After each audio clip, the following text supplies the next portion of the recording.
This is Nebraska Farmcast, a production of the Center for Agricultural Profitability in the Department of Agricultural Economics at the University of Nebraska-Lincoln. I'm Ryan Evans, joined on this episode by Margaret Milligan with Buy Fresh, Buy Local Nebraska. Margaret is here to discuss a new grant opportunity available from USDA for small producers, farmers markets, processors, and other small businesses and nonprofits to help fund their efforts to keep workers and consumers safe and healthy. Margaret, thanks for being here. Thank you, Ryan. Thank you for inviting me. Absolutely. And we've published a new article you've written about this opportunity on our website for the Center for Ag Profitability at cap.unl.edu. The USDA is calling this the Pandemic Response and Safety Grant Program. So can you explain more about its purpose? Yes, I would love to. So, right, the name of the program is the Pandemic Response and Safety Grant Program. It's through the USDA. If you're into acronyms, people are calling the PRS grant.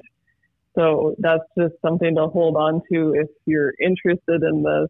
If you just Google or do an internet search for PRS grant or Pandemic Response and Safety Grant, that will pop up. And so this grant program is the USDA's effort to support the changes that small producers and farmers markets and food processors and distributors have made since the pandemic to increase worker and consumer safety.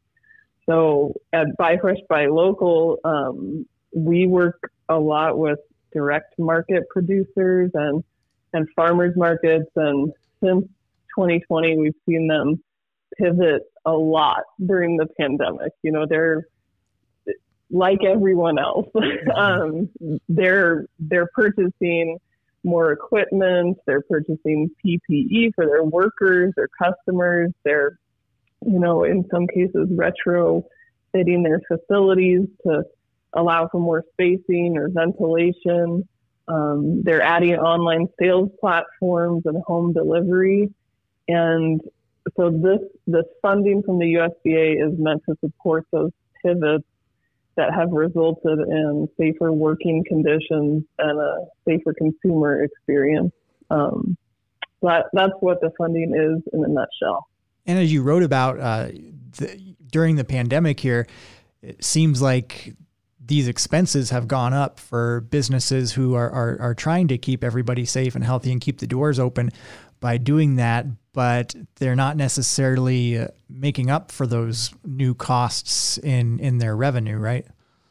Right. The associated sales growth has not always been there to cover those expenses. So that's one of the reasons why this funding is available. Well, it sounds like a great, and it's to encourage that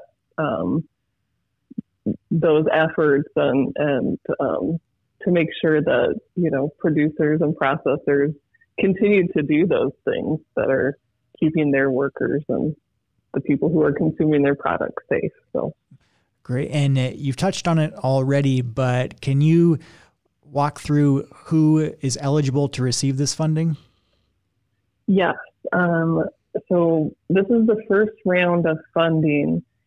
I just wanted to make a note about that.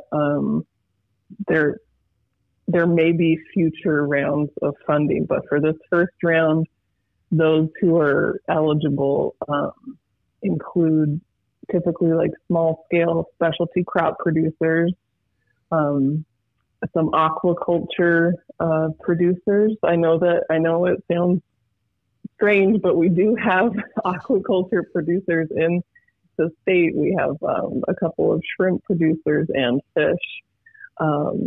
Apiculture, so beekeeping producers are eligible.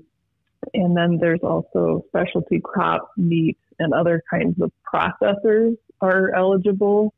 Food manufacturers, distributors, and farmers markets. And I will say that small businesses and nonprofit organizations are eligible to apply for this funding. There are size restrictions. So typically, this round of funding is geared towards smaller businesses. So I would encourage people to go onto that website. They have a lot of eligibility information that will help you, determine if you fit in with this funding. So. And for listeners to find that website, you can read Margaret's article again on our website at cap.unl.edu. It is, again, the Pandemic Response and Safety Grant Program available through USDA. And Margaret's written that approximately $650 million in funding is available in this pool. And Margaret, what are some eligible expenses that can be covered by the grant? Yeah, that's a great question. Well, first to kind of give a timeline, we're talking about eligible expenses that have occurred from January 27th of 2020 to December 31st of 2021. So that's your range, and the expenses could have already occurred, or they could be, in the future up until December 31st. So some examples of some of the eligible outcomes or activities that this funding would cover fall into 6 major categories, and it's workplace safety, market pivots, retrofitting facilities, transportation, worker housing, and medical. Those are the 6 big categories where your costs could be covered. And just to get a little bit more into some specific examples, for instance, in workplace safety, if you've provided personal protective equipment, thermometers, cleaning supplies, sanitizers, hand washing stations, if you've installed air filtration systems in your facility, or if you've put up new signage, those are some examples of eligible costs. Market pivots is an interesting one. If you've developed and implemented a new online sales platform, that has the possibility of being covered under this grant. Or if you've developed different online or print materials to let people know that you're now offering online sales, those are also covered. If you have a packing shed or a processing facility and you've installed protective barriers to keep your workers, to keep some space and some air segregation in between them, that is potentially a fundable expense. Also, if you've switched one of your sales venues to be outdoors, or some part of your business to be outdoors, equipment like heat lamps and heaters and fans, tents, and propane to fuel those heaters, those are also eligible expenses. So those are kind of the main ones that I would like to let people know about, but there's a full list of these eligible expenses on the grant program website. And I will say that salaries are also eligible expenses if the staff shifted from their normal duties to implement some of these COVID-19 response activities related to one of those 6 categories I mentioned before. So which I think is huge. Like it's one thing to make these pivots and buy new equipment. But it also, it takes staff time to do all those things, and they've recognized that, and salaries are eligible. So that's just a few of the eligible expenses. Well, it sounds like a great range of eligible expenses there that can apply to a number of businesses that might be eligible for this grant. Do you know what the application process is like, due dates, timelines, how people can go about applying? Yeah.